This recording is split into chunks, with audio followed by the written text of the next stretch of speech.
Hi, my name is Marissa Martinez, I am Joanna Reyes. And I am Manel Ortega. and we're from Harmony Public Schools.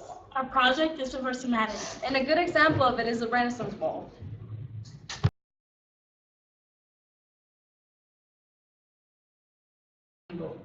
Cymatics is the study of visible sound waves, which is why the resonance bowl is a perfect example.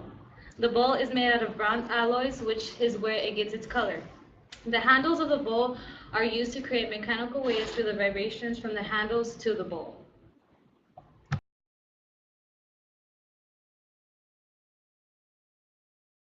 Cymatics history can be found back to at least 1,000 years to African tribes. The drum is one of the oldest musical instruments to represent it. Leonardo da Vinci was one of the first to study cymatics. He noticed the vibration of dust in a wooden table that produced shapes, and he kept it in a journal. The Chinese bottom bowl was first made in the Han Dynasty, which were used in Tao temples as a form of meditation, and to this day it is still used by monks.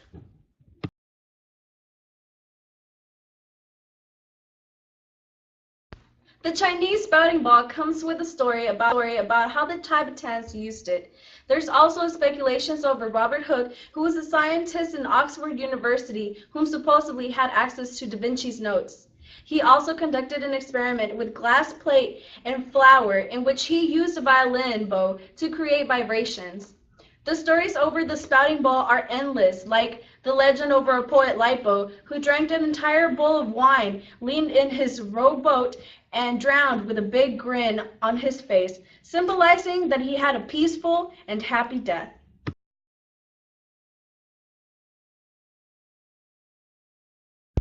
In order for us to keep track of our progress, we kept a journal. When we chose the project, we knew that we wanted something fun and interesting at the same time. In order to figure out what we wanted to do for our project, we went to our physics teacher, Mr. Karabalik. We asked him for suggestions over what project we could get. We each were asked for questions about our interests, and we all ended up being interested in sound waves, which is cymatics. We made research over the cymatics. Though we were not sure what it meant, we learned that the Chinese spouting ball was one of the examples for it. After understanding our topic, we asked our physics teacher to get the Chinese spouting ball for us. We were so excited to get it. When we got the bowl, we were a bit confused. We didn't know how it worked or what it did. Mr. Karabalik gave us an example on how it worked. He put some water in it, and he wet his hands, and he rubbed the handles to make the vibration of the water work. We each took turns on the spouting ball. We tried to make the same waves that Mr. Karabalik did, but we were not as successful, so we had to do more research to find out how it worked. After we did our research on the spouting ball, we learned that our hands needed to be clean in order for the waves to work out the way we wanted them to. And also, the bottom of the bowl needed to be secured with a mat.